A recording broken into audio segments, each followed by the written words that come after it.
Hello to everyone. This is one of those impromptu lives. Very impromptu here, but I was getting so many questions in my DMs tonight that were huge, both from parents who were in Miron tonight, from parents who were there with children, from men and women who were there themselves and just felt so rattled by everything they'd seen, to those who had entered different news sites and experienced what they saw there, to just people who are being re-traumatized from their own experiences. And I felt like there was just no way that I could answer everybody's questions in a way that they deserve. I did want to bring on Esther Goldstein, who I have worked with and who is a true trauma expert. If you follow her page, you know. And so I'm just forewarning you, my kids are out. As soon as they walk in, I am going to have to get off because I don't want to traumatize more.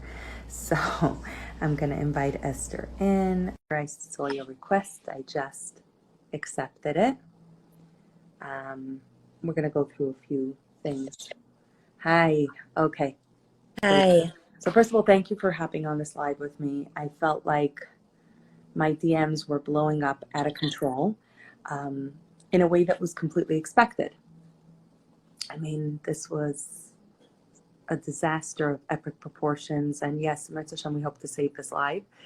And just really painful for so many on so many different levels. So I think what I wanted to do, just because in the interest of time, in case my kids walk in and like knock us out real fast, I wanted to talk about just good regulating stuff for everybody on the different levels. And I know we spoke for a second about the fact that there were people who were actually there and were witness and they're not sure how to process that. Then there were people who were there and whose children were witness with them and are not sure how to help their children with that. And then there are people who stumbled upon videos or websites or stuff like that and can't unsee what they saw. And then we spoke about the fact of how many DMs I got tonight from mothers who have Bahram in Eretz Yisrael, who have seminary girls there, and they're so far away, and they're like, how do I know if my kid's okay with all that they saw? So a little bit of tips to help ourselves regulate, and a little bit about how to know if we are okay, if our children are okay, and what to do if we're not feeling it as we should. Yeah. So first of all, thanks for messaging me. I was like putting stuff away. But Sarah Rivkah, I just want to say I'm seeing everyone come on, and just if I could almost like I'm seeing people's messages, and I'm just feeling my own like tears in my heart. So I almost wonder if we can allow this space between you and I and everyone here, just any emotions, a lot of sadness, a lot of shock and grief, just to allow that to be here. Right? Just allow those emotions. I want to talk about tips, but before I do that, the reason I want to connect from my heart is because the first thing is being able to just connect with what's happening inside of us as we're processing, as our kids are processing, as we are just witnessing, like we're witnessing right now. Right? So I want to give tips, but I also just want to be like, well, my heart is tearing up right now, right? Like we're all really hurting. I know you're the strong lady who hears everyone's stories, and I also have like, to tell yeah, you that I have been sitting here on my couch on and off again and just feeling like this is just a lot. It's a lot. yeah, yeah, And, you know, we hold a lot. But yeah, there are times, and I'm a big believer in feeling whatever you feel. I mean, it's a good part of the work that I've done somatically is just allowing everything here. yeah, But you know what? yeah, It's really good because I know that tomorrow, the next day, the next week, for the fact that I'm feeling right now is such growth because I know that I'll be able to handle a lot more. And I want to also speak to those of you who are writing here that you can't feel anything and you're numb and stuff like that. Completely normal also. Like somebody DM me, she goes, I must be the most horrible human being because I'm feeling like nothing. And I said, no, like it's such an overwhelming of the senses. Like, Yeah, so maybe let's talk about that for a minute, like just before we talk into tips. So any normal reaction to any kind of trauma is like there's people could go into, I'm not going to use the fancy terms, but it's basically like you could go into this like flooding of emotions where you're just hit with shock. And then either some people like their circuit breaker kicks in and they don't feel anything. It does not mean you're an evil person. It means that your brain and body are just turning off because it's too much to process. You'll probably process whenever your brain and body can handle it, maybe in snippets. And some other people like will feel a lot of feelings, right? Is there an echo? nope, Do you hear an I'm not echo? hearing you one. Okay. People are asking questions. So I think the fact I'm that, wondering if they could yeah, put it into the question box, like just hit questions, because that way I'll keep track of it. Otherwise, it's going to be really hard to scroll back and find. They're coming in so fast and furious. yeah, So that might be a if good you have a idea. question, just stick it into the question box, and we will definitely try to see what we can do to address as many of them Yeah. as we can. So Rivka, I know you said a few things, and I kind of want to point to that. Okay, so the first thing you said is that there's like the different levels of the impact of the trauma. So there's just to go logistical for a minute. So there's people that were there. There's people who have family members that were there, right? And then there's people who have lost in their immediate family. Those people I doubt are on here. If they are, my heart is crushed for you, and there is a much bigger story to unfold, right? That's like the whole process of grief, I know, right? So, but we're talking more to like the general public here, right? Like, so it's people who know people that, people who were there, people who know people that were there, and then people who are watching the news. I know this is going to sound so annoying. I'm going to go backwards, but like, I really do think it's important for us to limit what we watch because we are all digesting information. And if you want to digest, it has to be at a pace that's processable, right? So it's like it's too much information, too many images. Like, yes, it does get downloaded into your brain and it goes somewhere, right? The information you have is more than enough with what you have. So people are asking questions, right? Panicky. Okay, one other thing I wanted to say. So, but obviously dependent on like the closeness of the impact, you're going to feel either more intense symptoms versus like less intense symptoms, right? And I want to come back to that. I do have to say something to all of us feeling symptoms and something you said, Sarah Rivkah, like any of us who have had any kind of trauma or loss or any kind of threat to safety or any kind of danger are going to have a very strong reaction to this. And I know you posted about this. Like, I just want to normalize, okay? If you have any kind of instability right now in your life, any kind of anxiety, any kind of something might be going on in your life that's completely unrelated to this, but this tragedy is kicking up something for you, it's normal because your nervous system is feeling like it's flipped upside down. And so your body's kind of like taking your little fire, your little like slice, and it's getting all exploded into something much bigger. I know that was bad. But I think that our hearts are really feeling with this. I just want to acknowledge like the trauma piece. That would make sense that it would trigger the trauma. Sweet. So Rivkah, you wanted to talk about tools, right? Is that, I want to just make, I'm like fighting the I do want conflict to, for right, your kids. in the Tell interest me. of time first, and then Yes. I do want to Yes. spend as much time as we can, obviously, Go. answering people's questions and obviously also just providing the very real validation Yeah. that normally we would. It's simply because I have to protect the trauma of my own children walking in right now that I need to be mindful of how much time I have. I did want to talk about people who are feeling dysregulated right now. Okay. They're having panic attacks. They're not sure how they're going to sleep. Some have lost their appetite, stuff like that. Just speak to that for a second. And that can happen really no matter where they were. It depends on the person's reaction. Yeah. So what's happening is that there's something called like fight or flight, just in terms of like the appetite or like the panic. So fight or flight means like there's this experienced danger, right? Like when trauma, I don't know why I hear an echo. Trauma is like when there's this experience where you experience or you see like a threat to someone, or to yourself or someone else, and you feel powerless, right? So then there's this like trauma, there's this response of like fight or flight or like this panicky feeling. It's a normal body reaction. Do I have an echo? I'm not hearing it. I know Okay. somebody posted before that she heard it. It could be that it's showing up in different places. I'm not sure, but I'm not hearing it. Right. Um, I don't know. Okay. It's a norm. If you're going through panic, there is an echo. There is an echo. I don't know if I should Are put. other people also hearing it? I'm just curious. The Yeah. echo. Yeah. Yes, there is an echo. Yeah. Hmm. It's weird. Why am I not hearing it? Is it like Um, bad, guys? Like, is it a big echo? I mean, I'll go on, but yeah, there is an echo. Do you want me to go off and come right back on? You want to try? Okay, let's Yeah, try. I'm gonna try to go right back. I'm gonna Okay. go. So let's have it. Okay.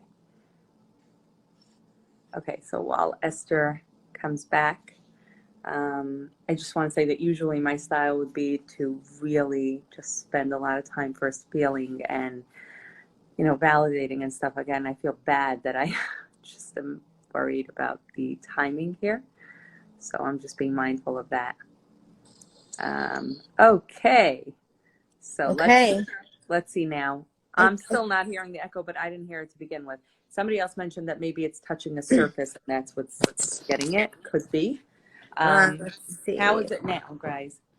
Yeah, I don't know if it's how is it right now? 1 second. The not terrible is still from before, so Okay. I'm gonna it's just talk and I still think there. yeah, I think it's still there. Okay, it is what it is. Okay. Maybe Um, you can pick up the phone a little bit from the surface if it's it on a is. surface. It's I not don't know. on a surface. It's not on a surface. I'm like trying to figure out what's better. Okay, don't Okay. worry. Okay. Panic attacks. So one of the biggest things to do in a panic attack, besides for first, I would just normalize. Guys, I'm so sorry. There's an echo. First, I would just normalize the fact that you're having a panic attack. It just means that your body is trying to process something really frightening. What's really helpful with a panic attack is to take, I mean, I'm just going to give some basic tools, yeah? So, number one, just social connection is like if you could find someone safe that you can talk to and just say, my body is feeling terrified, and you can just start sharing what you saw or what you know, just kind of like, say, like just sharing, right? There's something about like actually sharing what you're experiencing, what you're afraid of, what you saw. So there's like the social engagement system where you're connecting to another human being, okay? Or just allowing yourself to cry. Another thing that's important is that's helpful for some people is like to hold like a very cold piece of ice, like holding ice in your hands, all right? Or putting ice on your forehead because your body is almost like overheating or right is getting like just flooded and then like shuts down or disconnected. Mm-hmm. Um, that would be important to help like the body. It's almost like it's this response the body goes into. It's like it slows all of your like the processing and the just everything down. And when you're panicking, it's all speeding up. Another thing that it's funny, but it's helpful is like if you lay on the floor or on your bed and you put your feet up against the wall, then the blood flows right from your toes all the way up and it slows down. So sometimes people are having a panic attack. I'm like, lay down on the floor next to me and put your feet up, right? Up against the wall. Um, Another thing that I think people could do is, I mean, I'm a big believer of like creative arts, right? So like take out, right, pastels. You can add too, but like take out pastels or take out something, put on a song that's going to allow you to just feel any kind of feeling. Angry if that's what you need, sad if that's what you need, happy if that's what you need. It doesn't matter what is coming up, just meet whatever is coming up. Like imagine it's like a kidney stone and it has to pass through you. A panic attack is just huge emotions. It's horribly painful, right? And it's like there's no easy digestive enzyme to make the kidney stone move through quicker, but it's a freaking kidney stone. Okay. And I've been yeah, hearing from a lot of people, yeah. either about their kids or about themselves, like this need to repeat the story 10 times. And they were like, is this like an obsession? And I want to talk to the fact that this is a way of our processing actually what happened. And when somebody was telling me that her 12-year-old shared the story for the fourth time tonight, but like from the beginning, and she was concerned, I said, it actually sounds to me like a pretty healthy reaction. But I want you to speak to that. Yeah, it's so, well, listen, right after trauma, it's one thing if like it's like 5 months down the line and the person's Right. repeating it again and again. Right. But very simply, talking to people who are right here, and also even Mhm. people who have children, what's happening is, this is what happens when we listen to something or experience something traumatic, is that like when we go through our daily events, right, we have information and it goes into like our working memory, right? And if we have the capacity to process it, then it gets stored away when we go to sleep. It gets stored away into like our storage room called like long-term memory. But what happens when there's a trauma experience is that it doesn't get digested and it stays here. So if someone in 5 months is repeating the story again and again and again, it hasn't been processed. Right now, so close to the trauma, if that's what a person needs to chew on the food, almost like a cow chewing its cud, it's okay. I think the question is, how can we maximize it? So if your child's saying the story, the best thing for you to be is like, wow, Shayfullah, and that's what happened? Wait 1 second, I just want to tell you, I'm right here with you. I know something big happened. I'm listening to everything you're saying. And like, as you're saying that, can you put your hand on your heart, or can I put my hand on your heart, or could I put my hand on your shoulder? And how is it feeling inside? Just check inside how your body is feeling, because I know your words are going very quickly. Like you almost want to, as they're sharing, you want to help them regulate, and you want to bring on all of their senses, right? Like the cognition, like their thoughts and their feelings and their sensations, because that actually helps the processing, right? Yeah, I think that you alluded to this for a second, but about the fact that we can help them slow down the process for a second, because the mind does tend to race and stuff like that. I wanted to also speak to the fact that some people feel like I'll never unsee the images that I saw. They're like front and center right here. Thoughts on this? Like, so a couple of people were messaging me like, should I be doing EMDR? Like, what am I doing to like unsee these images? So, I mean, there is something called like there's an echo. There is something called RTIP, which is like recent events protocol, which is basically, I don't want to tell people to do EMDR on themselves, but no, not on themselves ever. No. I'm yeah. talking about, is this something that they should be seeking out? Like people are asking, like, you know, it's kind of known that in Israel, I certainly remember during the timings of like a lot of the bus bombings and stuff like that, like they were like literally there on the ground doing some work. You were with doing people, like right? group, it's like group Yeah. recent event trauma processing, right? Like group RTIP, or right? It's like the recent events protocol. I think that it can't hurt. I wouldn't tell people to jump to things right now unless somebody is really not functional. Like if somebody's having panic attacks, if they have a pre-existing therapist, or if they have some kind of support, definitely reach out to that support. But if you're having normal symptoms to a shocking event, I wouldn't tell you to jump to someone. See how your brain and body process over the next. So at what point, that was also another question that we got from people, like at what point do I know, okay, this isn't normal anymore? Or it could be about the same symptom that was normal before but isn't normal anymore. And then there's also the question of which symptoms should I be looking out for, both in myself or in a family member, that should tell me, oops, this is a red flag, something's going bigger here. Yeah. So recent, like acute stress is usually like up to 2 weeks. So I'm not saying that I want you to be living in chronic pain or discomfort, but I think if anything lasts for more than 2 weeks, or if there's severe symptoms before that, because you could do a recent event. Could you define what you would call a severe symptom?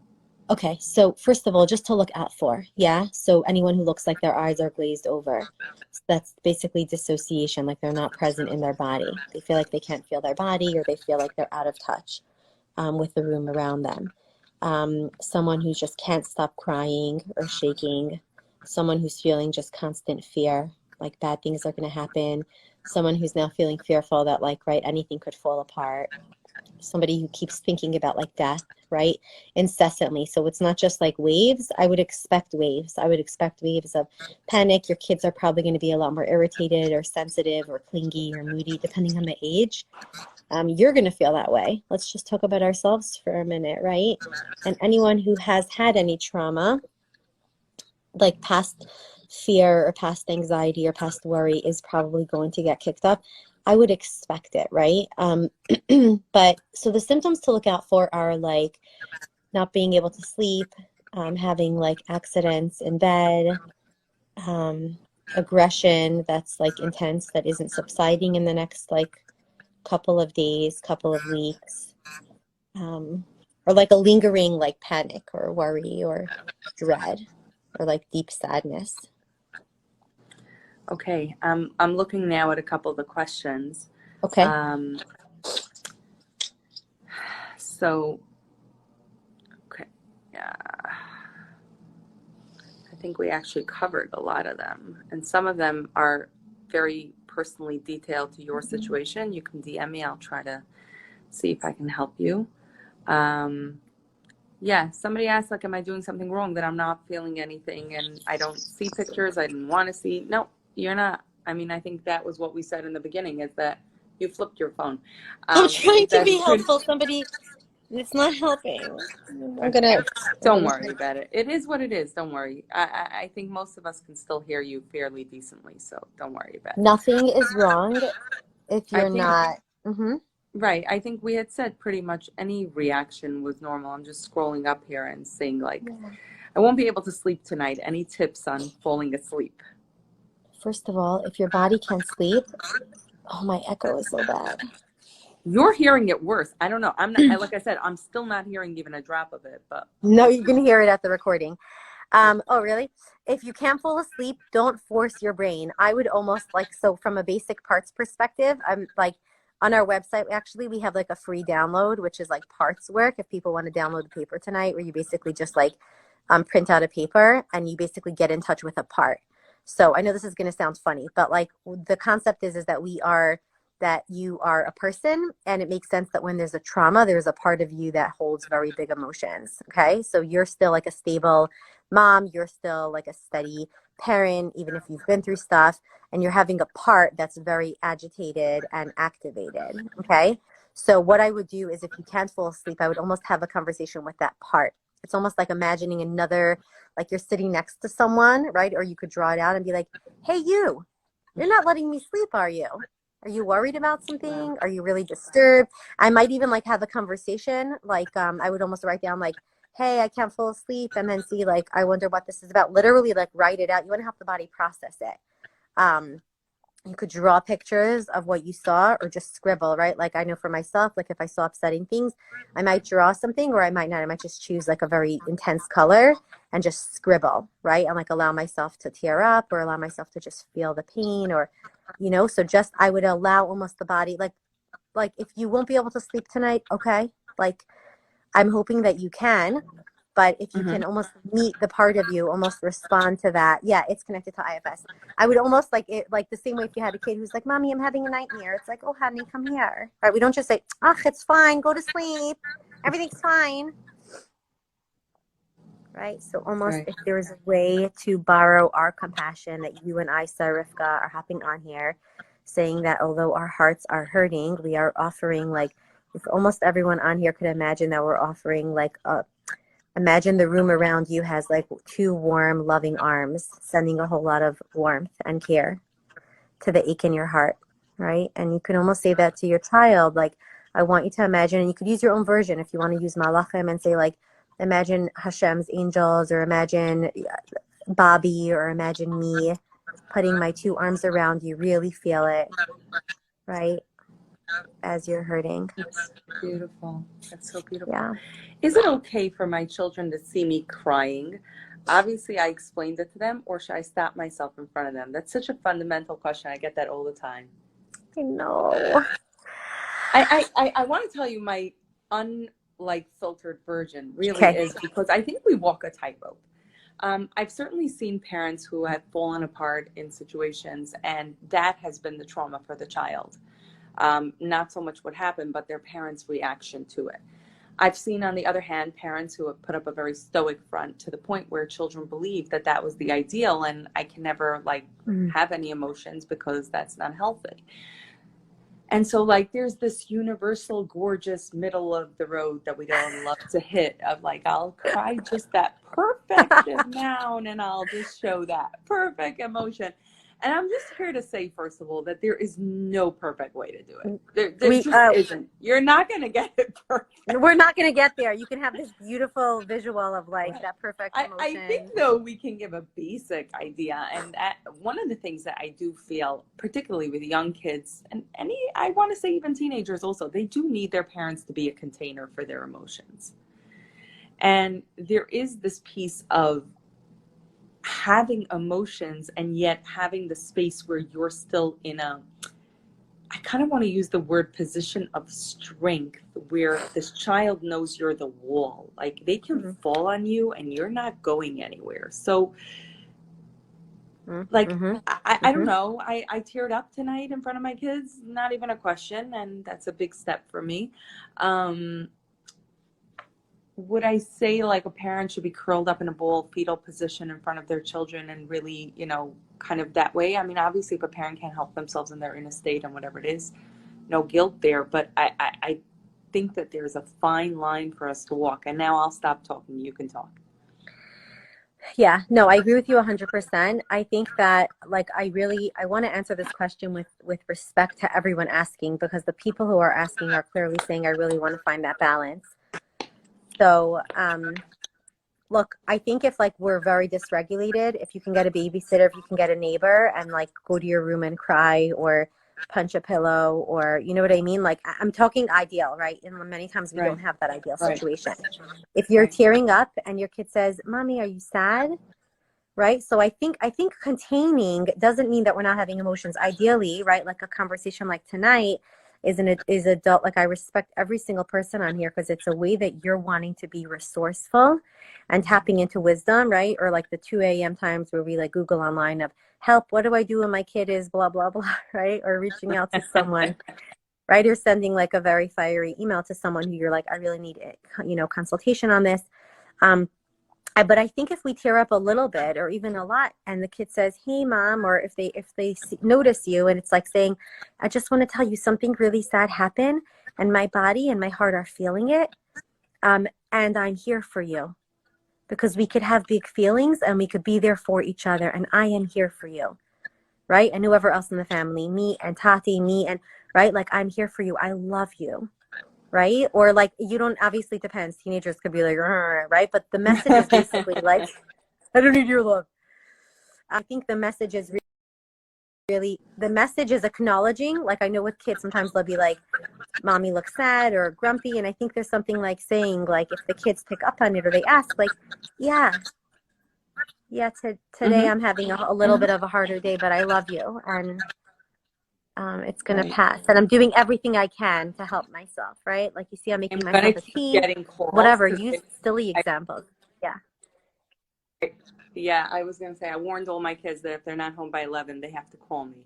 So I'm seeing all the different phone numbers that everybody's trying to reach me. So I am going to stop the live in a moment, but I really want to thank you for this. And I want to really encourage people is that everything, the gamut of what you're going to feel. And I do want to say that Shabbos is coming and the disconnect is going to be really helpful for certain people and really, really hard for other people. Yeah. And both are extremely normal, right? So there could be some people where their anxiety goes down. I know for me the disconnect is wonderful because like information overload on steroids. And for other people, it's really, really hard because they're lacking all the distractions and all the ability to connect sometimes with people who can be really helpful to them. So yeah, but Sarah Rivkah, and I just want to say, like, you know how in Corona, like Amudim had a hotline. If people need to call, like just like in Corona, when people needed to call, like on Shabbos, or if you're really having a panic attack and you're not doing okay. There are definitely hotlines for that. There are resources. But I was also going to say is set yourself up before, like whatever your personality type is. Like I said, I know that for me, this is like my greatest part. So then I know that I need to stock up this Shabbos. Like the bookstore is going to be seeing me tomorrow. I know I really need to lose it in another world right now, probably historical fiction, if you'd like to know. But I think for other people, they need to really think that if the disconnect is triggering, like, is there a friend? This is a long Shabbos afternoon. Is there somebody you can make up with to come? Because you may not be up to going out. Like, I'm not going to trust you to necessarily make it out. Like, tell that friend, I'm in this really, like, ugly space right now. come visit me 3 o'clock because I'm not moving. Yes, plan it now. Plan it now. Like, Plan yes, whatever you can. yes. Make those ice cubes, you know, do the stuff that really create that. And also, I'm going to encourage you is that this is a really hard Erev Shabbos for a lot of people.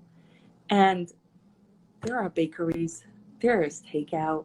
If cooking is your jam, it's mine. I'm going to lose myself in my kitchen tomorrow. But if it's not, like, go get the stuff and take it easy. But whatever you do, really set yourself up for as much success as you can.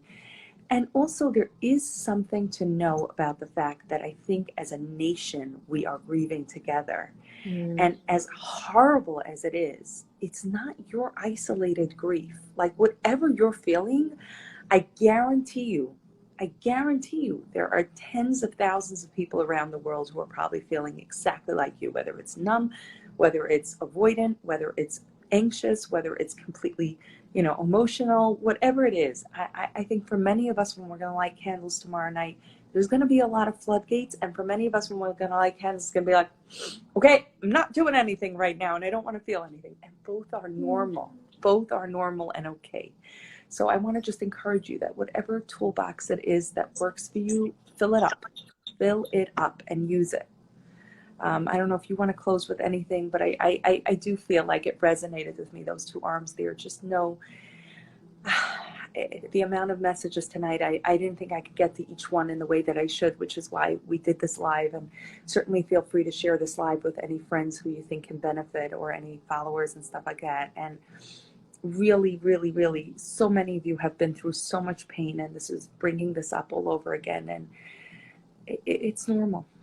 Whatever you're feeling Yeah, is normal. yeah. So, I would just say, like, to people on here, like the fact that Sarah Rivkah and I'm just going to use humanity right here and our own, like, love and right. care. The fact that we came on, like, Sarah Rivkah's beating the clock with her kids, and me, I was like packing into my night, and I'm protective over my time, but I was like thinking and feeling about the pain, and I was like, you know what, I'm going to show up because I really care. So anyone on here, just from my heart to yours, and even if I don't know you, I want you to know my heart is just really sending you like a warm cushion of care. And if you could just really feel that. And yeah, this is like a communal grief that we're in together.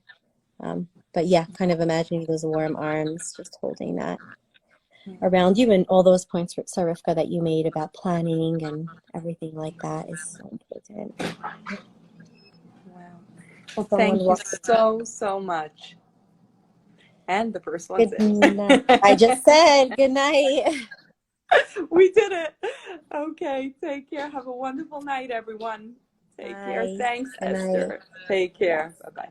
Bye.